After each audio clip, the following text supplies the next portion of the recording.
to make tourism-friendly policy for that area. As the points of infrastructure were decided that we see that the development of Padma Bridge contributes between 1.5 to 2.5% in our GDP. So in tourism, we have seen from the keynote presentation that a lot of investment is coming up to build infrastructure. Even our third terminal is coming up, and once it will be completed, it will significantly increase our trade, all sorts of trade.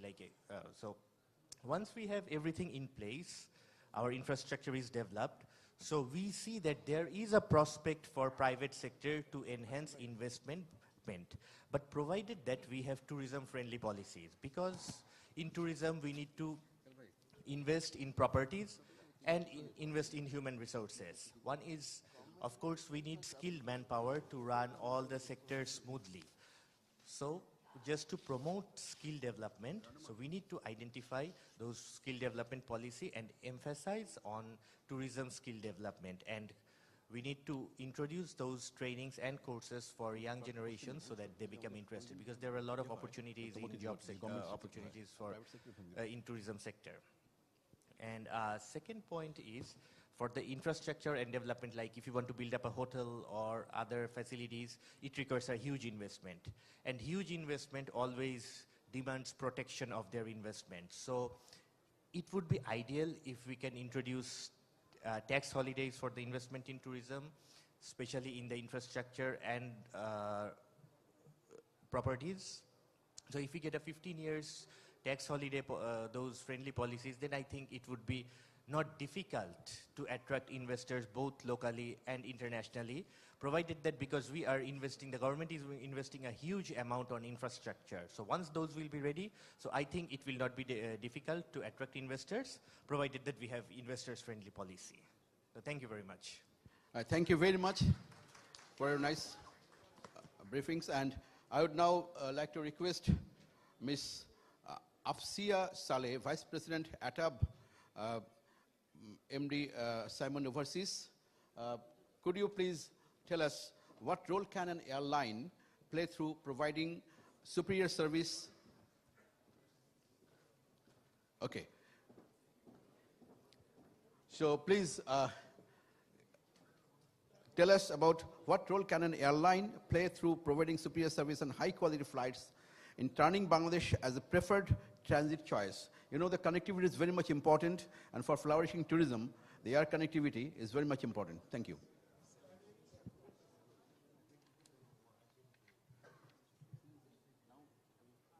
So much, our session chair, and thank you for asking this important topic. Actually, this is, for Bangladesh, this is actually a taboo topic.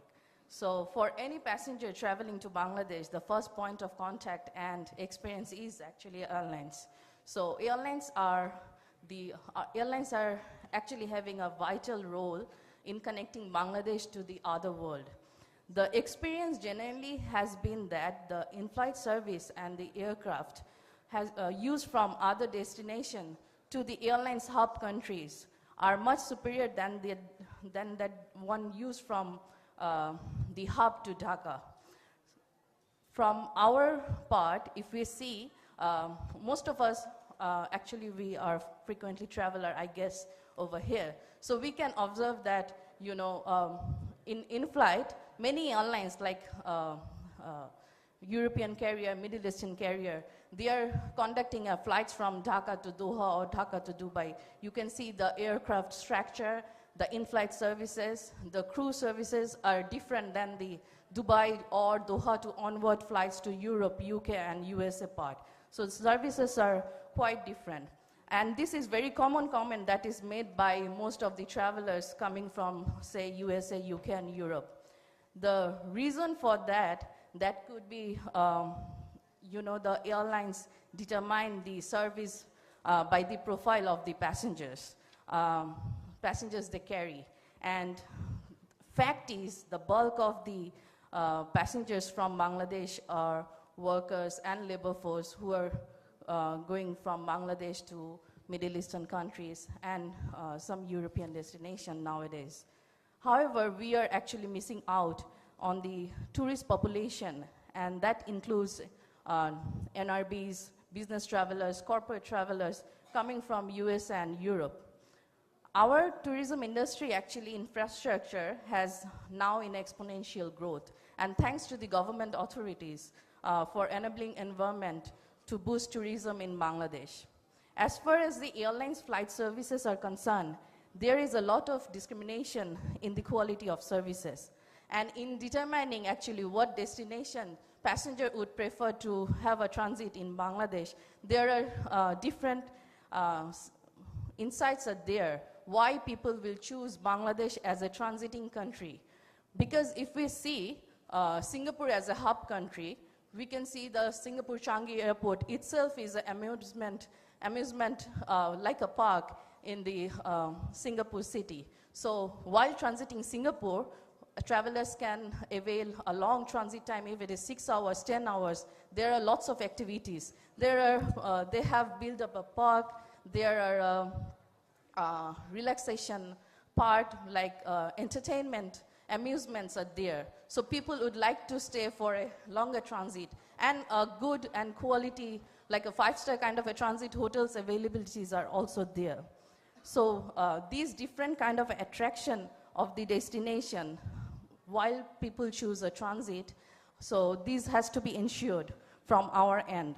Not only that, the attraction of the destination, what as a Bangladesh transiting point, what we are offering to foreign travelers, this is also a very important fact. Accommodation facility, law and order facility, safety of the travelers, the quality of services in the airport, and the amusement attractions, etc., are the very important part for to airlines to consider as a hub or transiting country in the Bangladesh.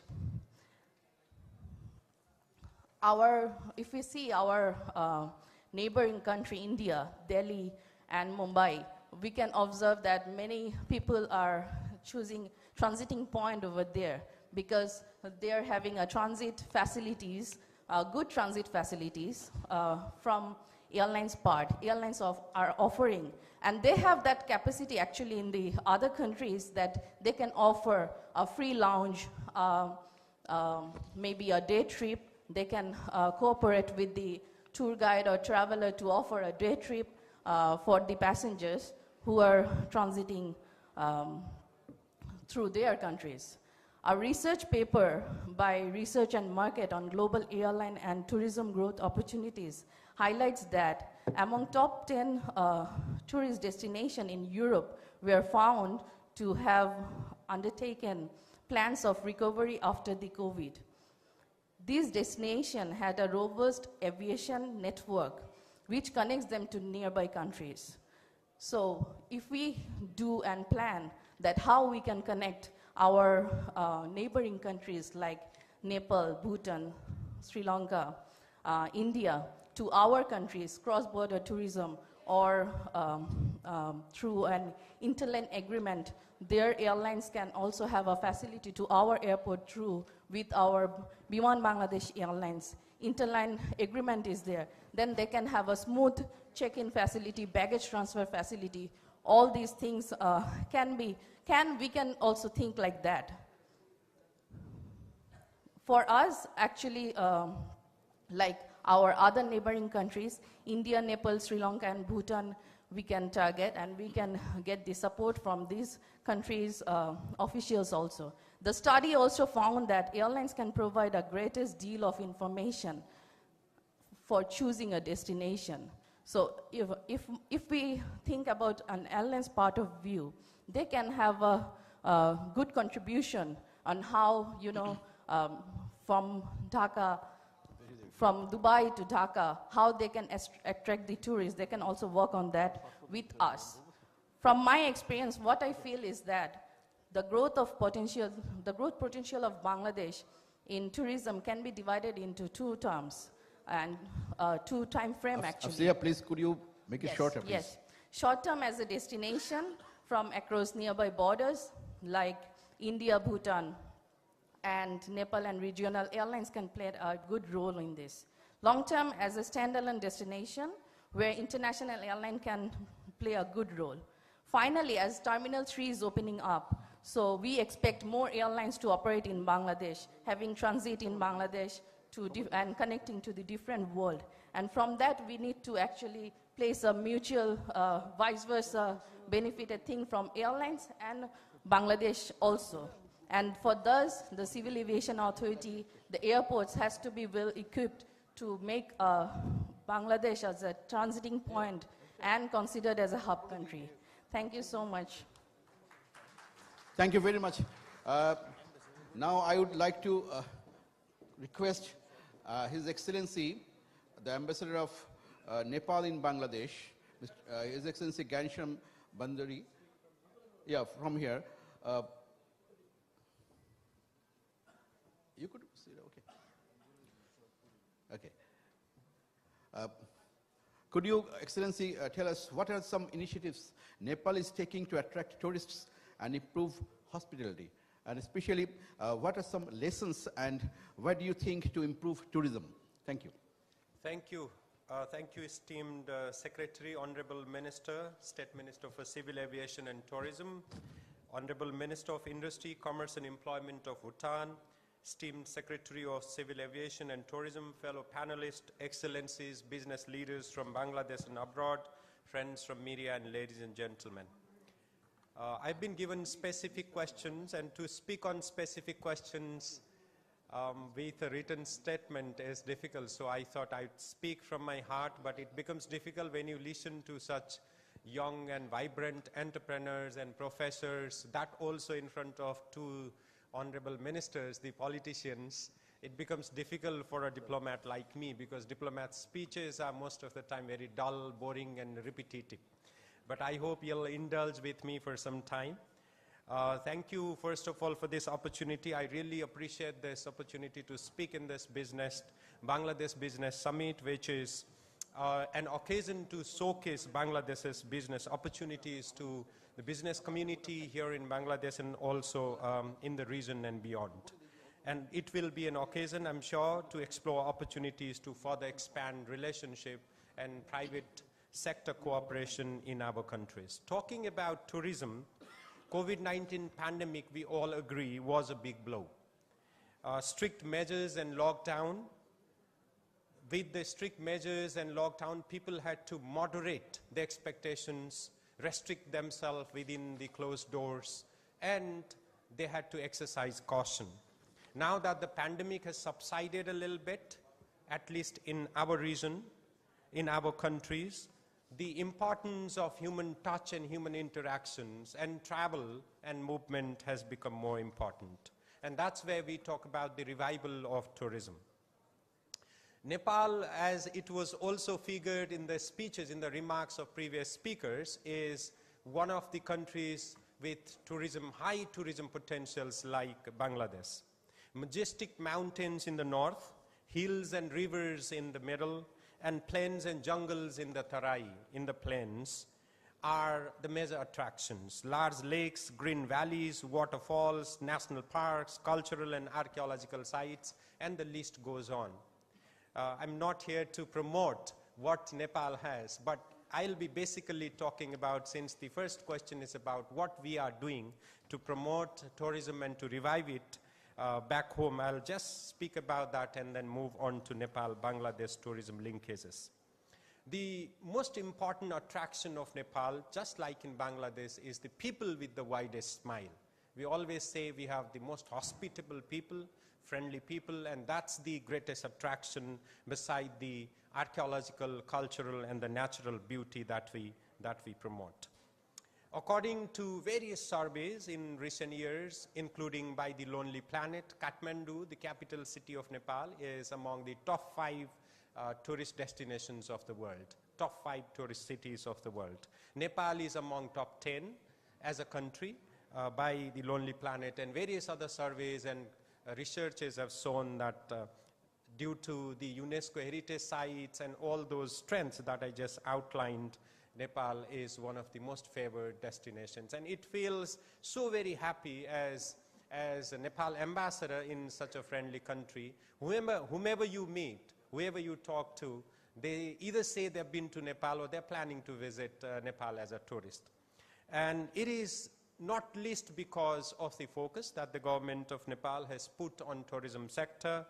Our hotel sector is growing with about 1,300 hotels, tourist-friendly hotels, about 3,800 travel agencies, and about 3,000 trekking agencies. And the significant budget of the government of Nepal has been dedicated to tourism sector. But I would want to say, as it was highlighted in the presentation early on, the total contribution of tourism to GDP, national GDP, also is somewhere else around 3 to 4%.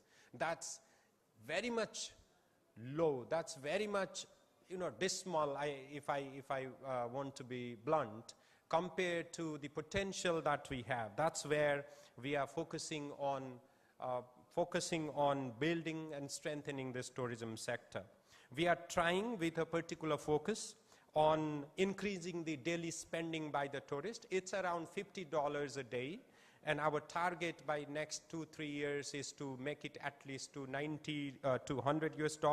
And the total stay of tourists in Nepal, average stay is about 12.7 days, and our target is to increase it to 15. And total tourists at the moment, due to the pandemic primarily, has gone down, but we have picked up in 2020, 2022, and our target is to invite at least 3.5 million tourists by 2025. When I talk about the steps we have taken, I would just want to highlight 3 major points. Number one is the focus of the government on investment. When I say investment, it also relates to those sectors that are vital to promote tourism, and promotional activities, both with campaigns at home. We had planned a Visit Nepal campaign in 2020, which had to be postponed. Now the government is mulling over having a Visit Nepal decade rather than a year, with which we will have promotional campaigns, and that is also done by our diplomatic missions abroad, so that promotion both at home and abroad. And as it also figured out, we have a very liberal visa regime, except 12 countries in the world. All nationals of all rest of the countries can get visa on arrival to Nepal. And Bangladesh is not an exception. Bangladeshi friends get visa on arrival to Nepal. That also for free if you are traveling once a year. And that is also reciprocated, and we are grateful to the government of Bangladesh. We get the reciprocal treatment from Bangladesh as well, but that visa scheme is very much supportive and very liberal when it comes to Bangladeshi friends. And that is, of course, the gratis visa scheme, which has been helpful to enhance tourism linkages. Now, the second part, I'm sorry if I've taken a little bit of more time, about Nepal-Bangladesh cooperation. I'm not here to preach, not here to say what Bangladesh should be doing when you have such an eminent, such a panel of eminent personalities who are experts in their field. But the linkages between our two countries are growing quite well. We have touched about 25,000 mark, which is somewhere else a little bit below than the pre-pandemic level. About 25,000 Bangladeshi tourists visit Nepal. It's one of the preferred destinations.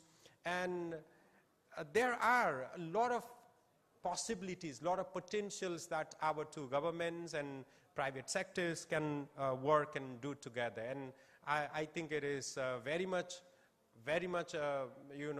suitable that the presentation before me was also about building linkages with the neighboring countries. The joint packages, the packages that can connect our archaeological, cultural, and religious sites, can be one of the mechanisms which we can build together, so that we benefit from the incoming tourists from the region and beyond. And the next one is, of course, religious tourism.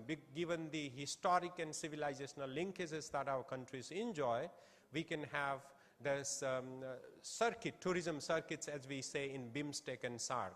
We can build tourism circuits connecting Muslim, Hindus, and Buddhist archaeological and religious sites, cultural heritages, and that can be the other step. And finally, the connectivity connectivity is an important enabler for tourism. We have been talking about this in our region. We know there are challenges, but when I talk about connectivity, we always speak about connecting the Himalayas, the water towers with the Bay of Bengal, the water reservoir. We have rivers flowing between the Himalayas and the Bay of Bengal. Those rivers are not just the demarcating lines of geography, not just the borders, not just the means of water resources, sources of water. They are also the channels of communication and transportation. And that's where we have been talking about. It will take time, but we can use those linkages to build tourism. I hope there is a saying, I was really interested in the metaphor that was used by esteemed Secretary, the crouching tiger, when he was talking about Bangladesh's potential as a tourist hub. That crouching tiger is the tiger. It's a metaphor which reflects the immense potential that Bangladesh has. And I would want to say that the talents that are hiding, the potentials that are there to explore are very much for us to understand, realize, and explore. There is a saying, a Chinese saying, if I understand this also is a metaphor somehow related to a Chinese statement. There is a Chinese saying which says that when the strong winds of change are blowing, when there is a strong wind blowing, the intelligent people will build windmills, the lazy ones will hide behind the walls. So the intelligent people like Bangladeshi entrepreneurs and tourism sector entrepreneurs and business people definitely will build windmills rather than hiding, rather than building walls. Because by building wall, you can be safe from the strong wind, but nothing innovative, nothing inspirational will happen. So I'm sure the initiatives like this, the platforms like this, Business Forum, will definitely inspire action, ignite innovation, and bring our countries and societies and, of course, business communities together. I thank you so much for your attention.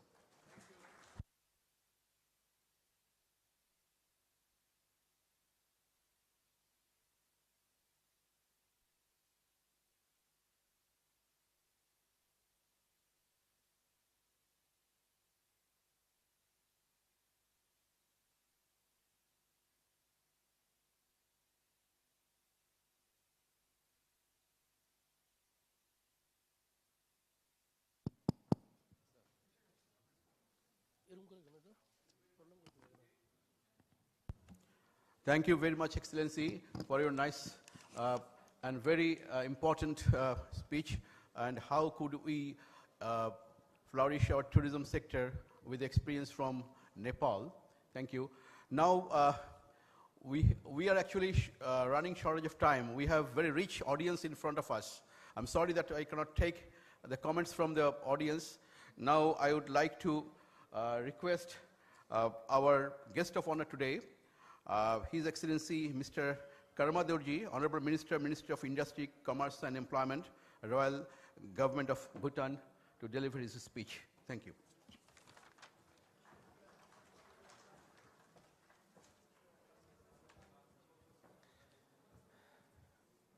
Good afternoon, Your Excellency, Minister of Civil Aviation and Tourism, Bangladesh. Greetings from people of Bhutan to everyone here today. I'll briefly talk about tourism in Bhutan and how Bangladesh and Bhutan can work together on tourism. Bhutan is known for its gross national happiness development policy, a carbon negative country with 60% of forest conservation, environmental protection, providing clean and renewable energy, chemical-free, pesticide-free and natural-grown food, and preservation and protection of culture and rich tradition. All this is what a tourist is missing in tourism business around the world these days. Our earlier tourism tagline was, "Happiness is a place." The way we sold our tourism earlier, but happiness is subjective. Therefore, today, we have "Believe" as a tagline. Believe us, the unique experience we sell to our tourists is our way of life. The pristine environment is not made to sell, but it is there. Our culture and tradition is our way of life. The programs that we sell and let our tourists experience are part of our life. Therefore, tourists, whether tourists comes or not, this is what we actually do. We do not make things to sell for our tourists, and what they experience is always there, selling Bhutan as it is in raw form without being processed. Therefore, our tourism policy is sustainable, natural. We believe in high value, low volume tourists. To us is our guest and our partners. As a guest, we believe we need to provide the best and what is real. We are a small country. We cannot afford mass tourism because of many problems associated with it and our carrying capacity. A tourist is our partner in preserving our pristine environment, our tradition, culture, and passing down a better Bhutan for our future generation. COVID also taught us that tourism needs to be resilient. Tourism cannot be for tourists only, but natural and a way of life. Because during COVID, we all know that tourism was down, there was nobody coming, therefore we could not depend on tourism. Therefore, tourism business should be a way of life. It is not something that you should be selling to our tourists, but it is something that they experience, and it is there within your culture, within your tradition, within your environment. That is how we do business, tourism business in Bhutan. Maybe a different perspective, but I think that is the way ahead if you want to be sustainable, if you want to have a sustainable tourism. How can Bangladesh and Bhutan work together? I think there are a lot of ways that we can work together. Joint tourism destination. Tourists can actually come to Bangladesh and then go to Bhutan or vice versa. Why? Because we have a very good relationship, government to government, with Bangladesh government. Our embassy can provide all the support that is being needed. We also have twice a week flight from Dhaka to Bhutan, which can increase, and it only takes about 50 minutes to reach Bhutan from Dhaka. Soon our new international airport will also allow Bangladesh flights to come to Bhutan. FDI in tourism in Bhutan is open, and we have open FDI hotels and others in tourism sectors. That way, Bangladesh and Bhutan can share tourism business. We can have Bangladeshi tourism companies invest in Bhutan, and tourists coming to Dhaka can be connected to Bhutan, and tourists coming to Bhutan can be connected while they exit via Dhaka.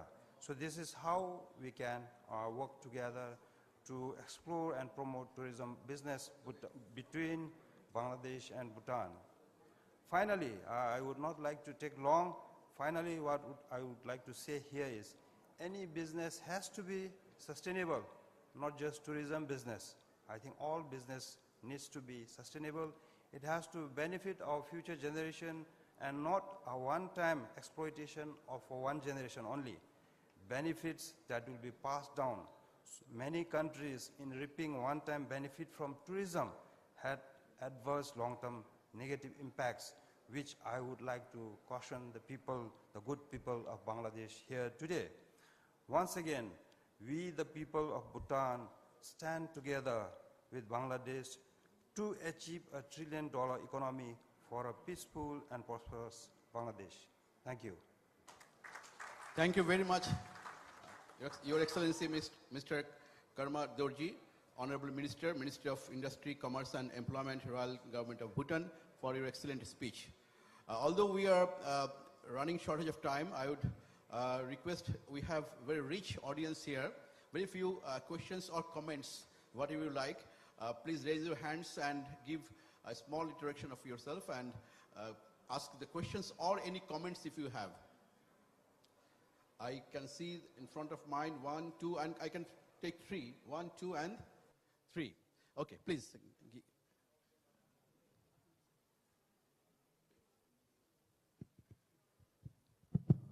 Honorable our Minister and the Secretary and distinguished guest. Actually, there is a word, tourism and the blue economy. Actually, we are not giving emphasis on the blue economy and the blue tourism, because which is